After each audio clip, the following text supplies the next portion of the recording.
अपनी कॉपी में formula of osmotic pressure, formula of osmotic pressure, formula of osmotic pressure का खोज von half नामक साइंटिस्ट ने किया था। किसने किया था? वॉन हॉफ नेम्ड साइंटिस्ट ने, वॉन हॉफ नेम्ड साइंटिस्ट ने, किसने किया था? वॉन हॉफ नेम्ड साइंटिस्ट ने किसका खोज किया था? ऑस्मोटिक प्रेशर के फॉर्मूला का, जिसको वॉन हॉफ इक्वेशन भी बोलते हैं। क्या बोलते हैं? Von half equation. क्लियर है यहाँ पर? क्या ऑस्मोटिक प्रेशर का फॉर्मूला का इन्वेंशन किसने किया था? वॉन हॉफ नेम्ड साइंटिस्ट ने किया था, इसलिए उसको वॉन हॉफ इक्वेशन भी बोलते हैं। वो इक्वेशन था pi is equal to C R T. क्या था? Pi is equal to C R T, जहां पर पाई किस चीज को बताता है? Osmotic pressure. और पाई की वैल्यू 22/7 नहीं पढ़ना है आपको। यहाँ पर पाई एक सिंबल है और सिंबल का यूज किसके लिए किया जा रहा है? ऑस्मोटिक प्रेशर के लिए। पाई का वैल्यू 180 डिग्री या 22/7 नहीं लेंगे, वो मैक्स में लेंगे। यहाँ पाई एक सिंबल है, जैसे अल्फा बीटा गामा डेल्टा होता है वैसे पाई, और पाई का यूज किसके लिए किया जाएगा? ऑस्मोटिक प्रेशर के लिए। तो ऑस्मोटिक प्रेशर पाई, सी तुम्हारा है कॉन्सेंट्रेशन, क्या? कॉन्सेंट्रेशन ऑफ सॉल्यूशन,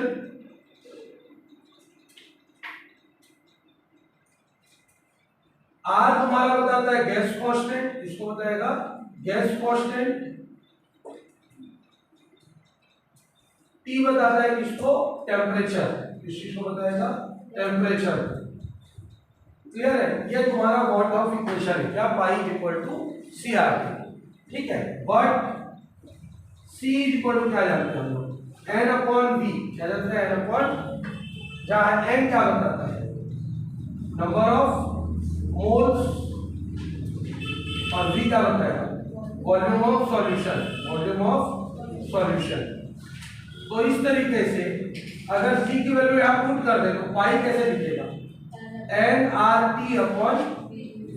कैसे लिखेगा? एन आर टी अपॉन, और हमको पता है हम लोग किसके लिए बनाते हैं? सब सॉल्यूट के लिए बनाते हैं। तो सॉल्यूट के लिए यहाँ पे क्या वर्ड यूज करोगे? बी। यहाँ पर क्या वर्ड यूज करेंगे? बी। और यहाँ पे क्या लिख देंगे हम लोग? सॉल्यूट। क्या लिख देंगे इसको? सॉल्यूट। क्लियर है? कोई डाउट यहाँ पर? ये हो गया तुम्हारा इक्वेशन नंबर 1 जो किसने दिया था? ये हो गया इक्वेशन नंबर 2 जो हमने निकाला। लेकिन हमको क्या चाहिए होता है? हर क्वेश्चन में एक क्वेश्चन भी होता है, calculate molecular mass of non volatile solute. क्या निकालेंगे? Non volatile solute. Non volatile solute का क्या निकालेंगे? Molecular mass. तो कैसे निकालेंगे? एनबी की वैल्यू को, एनबी की वैल्यू क्या होगी? W by MB. W by क्या हो जाएगा? एमबी हो गया। तो क्या हो जाएगा ये वाला? Pi is equal to W by MB into क्या बचा है बस? RT upon B. एमबी का हो गया ट्रांसफर, तो एमबी इज इक्वल टू कितना हो जाएगा? W B into RT upon pi into, ये हो गया मॉलिक्यूलर मास। क्लियर है यहाँ तक? कोई डाउट? समझ में है? अब इसमें नोट लिख लेंगे। नोट क्या लिखेंगे? और आइसोटोनिक सॉल्यूशन, इसके लिए isotonic solution, osmotic pressure should be equal, पाई1 is equal to, so W1 upon M1 is equal to क्या हो जाएगा? W2 अपॉन, क्योंकि बाकी आरटी कट जाता है, बी और बी कट जाएगा, तो खाली क्या बचेगा? ये। तो ये नोट कर लेना, न्यूमेरिकल में दोनों फार्मूलाज का यूज करेंगे, इंपॉर्टेंट है। इसमें कुछ डाउट है तो अभी पूछो, नहीं तो नोट करो। पहले पूछ लो इसको, छोटा सा डेरिवेशन ये याद करना है। Pi equal to C R T कौन दिया था? वॉन हॉफ दिया था। क्यों दिया था? To calculate osmotic pressure. इसी इक्वेशन को किस नाम से जाना जाता है? वॉन हॉफ इक्वेशन, जहां पाई किस चीज को बताता है? Osmotic pressure. सी किस चीज को बताता है? कॉन्सेंट्रेशन को। किसके कॉन्सेंट्रेशन को? सॉल्यूशन को। आर किस चीज को बताता है? गैस कांस्टेंट को, जिसकी वैल्यू कितनी होती है? 8.314। कितनी होती है? 8.314। कई जगह पे 8.8251 ऐसा भी दिया जाता है। ठीक है, तो 8.3 ले लो, इसको भी अपन वही कर सकते हैं। ठीक है। दोनों में डिफरेंस है, बताऊंगा बाद में। फिर टी टेम्परेचर, टेम्परेचर सबको पता है 298 केल्विन ही लेना है, रूम टेम्परेचर लेना है, ठीक है। फिर सी इक्वल टू क्या लेते हैं, number of moles upon volume. अब नंबर ऑफ मोल्स अगर सॉल्यूट के लिए ले रहे हैं तो बी यूज कर देंगे, तो pi equal to MB RT upon क्या आ गया, बी आ गया। अब एमबी की वैल्यू कितनी जानते हैं, डब्ल्यू बाई एमबी जानते हैं, यहां पुट कर दिया, एमबी को ट्रांसफर किया, पाई को कर दिया, ये हो गया आंसर। क्लियर? बोलू question. 30 gram water is isotonic with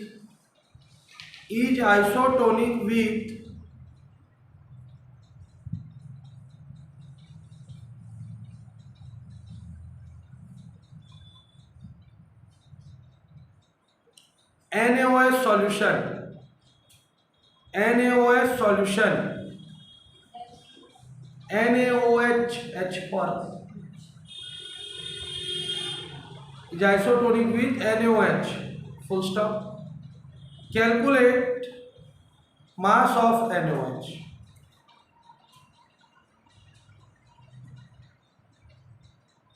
question clear है?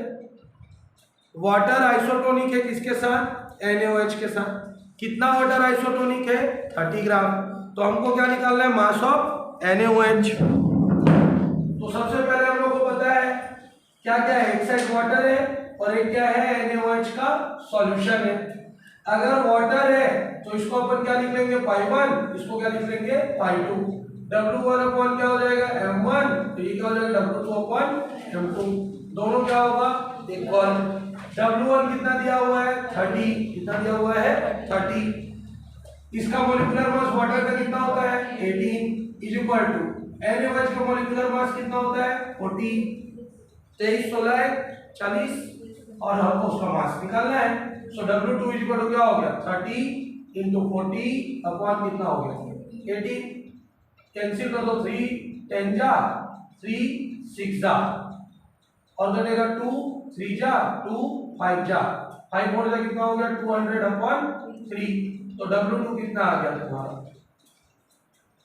3 6 जा 18, 3 6 जा 18, 3 6 जा 18, 3 6 जा 18, तो कितना आ गया, 66.66। क्लियर है? यहाँ पर समझ में आया कि नहीं आया? फिर से वाटर और NaOH सॉल्यूशन दोनों आइसोटोनिक है, आइसोटोनिक मतलब बराबर, और बराबर का एक लौता फार्मूला है W1 upon M1 equal to W2 upon M2। जहां W1 क्या बताएगा, मास, M1 क्या बताएगा, मॉलिक्यूलर मास, W2 क्या बताएगा, मास, M2 क्या बताएगा, मॉलिक्यूलर मास। W1 कितना दिया हुआ है, 30, M1 कितना होता है वाटर का, 18। W2 निकालना है, M2 कितना होता है NaOH का, 40। 40 इधर जाके क्या हो गया, मल्टीप्लाई, कैंसिल किया, आंसर में आ गया 66.66। फर्स्ट